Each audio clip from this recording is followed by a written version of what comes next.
श्री स्वामी समर्थ. आजचा दिवस सुरुवात करते सूर्यनारायणाच्या दर्शनाने. दररोज सकाळी हा उगवता सूर्य बघितला की मनाला एक वेगळीच ऊर्जा मिळते. सूर्यनारायणाच्या दर्शनानंतर लगेच मी उंबरठा पूजन करून घेते. उंबरठा म्हणजे फक्त घराची सीमा नाही, तो आपल्या घरात येणाऱ्या सकारात्मकतेचा मार्ग आहे. स्वामींच्या कृपेने माझ्या घरात सुख, शांती, समाधान लाभो हीच मी उंबरठ्याला मागणी मागते. उंबरठा पूजनानंतर देवपूजा. घर काम हे कितीही गुंतलेलं असलं तरी देवासाठी थोडा वेळ काढावाच लागतो, हे असं मला वाटतं. ही पूजा म्हणजे माझा स्वतः स्वामींशी संवाद आहे. मनातली चिंता, घराची जबाबदारी आणि बाळाला सांभाळणं हे सगळं मी इथे स्वामींच्या चरणी ठेवते. देवपूजा करताना मन आपोआप शांत होतं. घरात कितीही गडबड असली तरी, कितीही काम असले तरी ह्या काही मिनिटांमध्ये मी सगळं काही मिनिटांसाठी स्वामींच्या चरणी वाहते. माझ्या मनातील वेदना, चिंता, शांती सगळं स्वामींच्या चरणी मी वाहते. स्वामी, आज तुमच्या कृपेनेच डोळे उघडले, श्वास घेतला, ह्या नव्या दिवसाची सुरुवात झाली. हा नवा दिवस पाहायला मिळाला.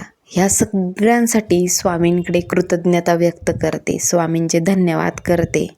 दिवा लावताना मनात एकच प्रार्थना असते, माझ्या आयुष्यातील अंधार दूर करून मला योग्य मार्ग दाखवा. कधी कधी वाटतं आपण खूप काही करतो आहे, पण तरीही अपूर्णच राहतो आहे. तेव्हा तुमचाच हात डोक्यावर असल्याची जाणीव होते. स्वामी, मी परफेक्ट आई नाही आहे, परफेक्ट गृहिणी पण नाही आहे, पण माझ्या क्षमतेनुसार प्रामाणिक प्रयत्न मी नक्कीच करत आहे. स्वामी, माझ्या या छोट्याशा सेवेला तुमचा कृपा आशीर्वाद लाभू द्या. माझ्या बाळांवर तुमचा आशीर्वाद राहू द्या. त्याचं बालपण निरागस ठेवा. त्याचं आयुष्य सुसंस्काराने भरलेलं असू द्या. त्याला चांगलं आरोग्य, सद्बुद्धी आणि चांगलं आरोग्य, शांत मन द्या. या घरामध्ये सदैव सकारात्मकता, सुख, शांती, समाधान नांदो. वाद, गैरसमज आणि नकारात्मकता उंबरठ्याच्या बाहेरच राहू द्या. स्वामी, मी कधी कधी थकून जात असते, कधी मन खचतं, तेव्हा तुम्ही मला फक्त आठवण करून द्या की मी एकटी नाही आहे, तुम्ही माझ्यासोबत आहात. हेच माझ्यासाठी खूप आहे. आज ही पूजा माझ्या शब्दांपेक्षा माझ्या भावनांनी तुम्ही स्वीकारा. माझ्या हातून काही चूक झाली असेल तर मला क्षमा करा आणि तुमचा कृपा आशीर्वाद माझ्यावर, माझ्या दोन्ही बाळावर नेहमी राहू द्या. हीच तुम्हाला विनंती करून प्रार्थना करते स्वामी. कारण माझ्या आयुष्यामध्ये तुम्ही आहात तरच माझं सगळं जग साठवलेलं आहे. आज बाळासोबत सगळं मॅनेज करताना खूप अवघड होतं, पण आठवतं की मी एकटी नाही आहे, तुम्ही माझ्यासोबत आहात. आणि हो, तुम्ही मला तशी प्रचितीही देतात की तू एकटी नाही आहेस, मी तुझ्यासोबत आहे, असं मला तुम्ही नेहमी तुमच्या अनुभवावरून जाणीव करून देतात. आज खूप वाईट वाटतं स्वामी, जे लोक म्हणतात ना की देव वगैरे काही नाही आहे, त्यांनी एकदा तुमचे चमत्कार बघावे, मग त्यांना कळेल की स्वामी नावाची शक्ती ही किती मोठी असते. हो, स्वामी सेवा करायला सुरुवात केली ना तेव्हा कळतं की स्वामी आपल्या आयुष्यामध्ये येऊन किती चमत्कार घडून देतात.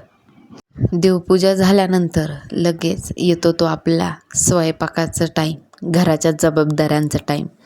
सकाळी उठल्यानंतर सगळ्यात अगोदर इथे जो रात्री आपण स्वच्छ करून ठेवलेला किचन कट्टा असतो त्याला डबल एक स्वच्छ कपड्याने पुसून घेणं, कारण की दररोज सकाळी पुसल्यानंतर सकारात्मक ऊर्जा वाटते आणि रात्री काहीही झुरळ वगैरे आले असेल तेही सगळं स्वच्छ होऊन जातं.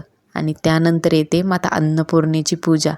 अन्नपूर्ण मातेच्या पूजेने आयुष्याची सुरुवात होते, सकाळची सुरुवात होते. आणि सूर्यदेवाला आणि अग्नीला नमस्कार करूनच माझ्या दिवसाची सुरुवात होत असते. आणि मग देवपूजा झाल्यानंतर मग घराची गाडी सुरू होते. चहा उकळत असताना हा असतो आपल्या स्वतःसाठी एक छोटासा ब्रेक. हा चहा म्हणजे फक्त चहा नाही, दिवसाला सुरुवात करण्याची एक ताकद असते, एक ऊर्जा असते. आणि एका आईसाठी हा चहाचा टाईम जो असतो ना तोच मी टाईम असतो, कारण की चहाच जो सकाळचा तो निवांत असतो आणि त्यामुळेच आईला स्वतःसाठी थोडा वेळ मिळतो शांतपणे चहा घ्यायला आणि पूर्ण दिवसाचं नियोजन करायला आईलाही टाईम मिळतो. आणि चहा उकळत असताना सूर्यनारायणाचेही दर्शन होतात. अगदी सूर्यनारायण खिडकीतून जसं त्यांचं तेज आपल्या चहावरती टाकत आहेत असं वाटतं, की त्यांची दिव्य प्रकाश किरणे जणू आपल्याला आशीर्वाद देत आहे असं वाटतं. आणि हो आणि इतक्यात माझं बाळ उठलं आणि सगळ्यात पहिले त्याला मी स्वामींचे दर्शन देते. मला असं वाटतं, की लहानपणापासूनच देवांची त्याला ओळख व्हावी. स्वामींचे जे काही संस्कार आहे ते त्याच्यावर व्हावेत. हीच एक आई म्हणून माझी इच्छा असते. कारण स्वामी आणि बाळ हे दोन्ही माझं विश्व आहे. आज स्वामींनी एवढा मोठा कृपा आशीर्वाद माझ्यावर केला आहे, की मला माझ्या बाळाच्या रूपामध्ये त्यांच्या पारायणाचं फळ दिलं आहे. आणि हे आमचं दररोजचं आहे. हा उठला की सर्वात अगोदर त्याला स्वामींजवळ आणणे. आणि बऱ्याच लोकांनी मला विचारलं, की मी माझ्या बाळाचं नाव काय ठेवलं आहे. तो पोटात असताना मी खूप रामरक्षा वाचायचे. जेव्हा दिंडोरीवरून सेवा आली तर त्या रिलेटेडच मी त्याचं नाव ठेवलं आहे. हे तुम्हाला मी उद्याच्या व्हिडिओमध्ये सांगेल, की मी त्याचं नाव काय ठेवलं आहे म्हणून. त्यानंतर त्याला खेळायला लावून मी इथे किचन आवरायला घेतलं. स्वयंपाक झाल्यानंतर किचनमधला पसारा, भांडी, ओटा, गॅस हे सगळं आवरायला सुरुवात करत असते. जरी कंटाळवाणं वाटत असलं तरीही मला ह्यामधून एक समाधान भेटतं. नेहमी म्हणतात सेवेतच ईश्वर आहे आणि घरकाम किंवा स्वच्छता हेच माझी मी सेवा मानते. किचन साफ झाल्यानंतर मनही स्वच्छ आणि साफ झाल्यासारखं वाटतं. घर स्वच्छ असेल तर मनही शांत राहतं. आणि एक गृहिणी खुश असेल तर पूर्ण घर आपोआप खुश असतं. मैत्रिणींनो, घर, बाळ, स्वामी सेवा हे सगळं एकत्र सांभाळणं सोपं नाही आहे. कधी थकवा येतो, कधी रडू येतं. पण स्वामींची कृपा आठवली की पुन्हा उभा राहण्यासाठी ताकद येते. आजचा हा व्हिडिओ परफेक्ट नाही आहे. घरही माझं परफेक्ट नाही आहे आणि मी सुद्धा परफेक्ट नाही आहे. पण हे सगळं खऱ्या आयुष्याचं प्रतिबिंब आहे. इथे मी किचनची जी काही भांडी आहे ती घासायला सुरुवात केली. बऱ्याच लोकांना हे काम खूप कंटाळवाणं वाटतं. पण मला वाटतं हे काम प्रत्येक गृहिणीसाठी रोजच्या संघर्षातील एक छोटीशी गोष्ट आहे. एक आई जे काम करते ते कुठेच मोजल्या जात नाही. ना वेळ, ना पावती, ना पगाराची स्लिप, ना कधी सुट्टीचा दिवस. पण तरीही ही सगळी कामं रोजच्या रोज होतात, कधीही थांबत नाही. कारण घर चालतं एका गृहिणीच्या कधीही न दिसणाऱ्या कामांवरती. कधी कधी वाटतं आपण घरामध्ये एवढी कामं केली पण तरीही घरात काहीच बदल दिसत नाही. पण हे स्वतःला समजवते. तीच भांडी, तेच धुणं, तेच दररोजचं काम. पण हेच काम करून जे मनाला समाधान मिळतं ते खूप मोठं असतं. घर चालवणं म्हणजे फक्त काम करणं नाही, तर स्वतःला दररोज उभा करणं आहे आणि स्वतःशीच एक संघर्ष आहे. आणि हे सगळं करताना मी स्वतःला विसरत नाही, कारण की माझ्या मागे स्वामी उभा आहे. स्वामी आहे तर मी आहे आणि स्वामी आहे तर दररोज आपल्याला हा दिवस बघण्याची एक संधी आहे. स्वामी म्हणतात, मनापासून केलेली सेवा प्रत्येक पातळीवर पोहोचते.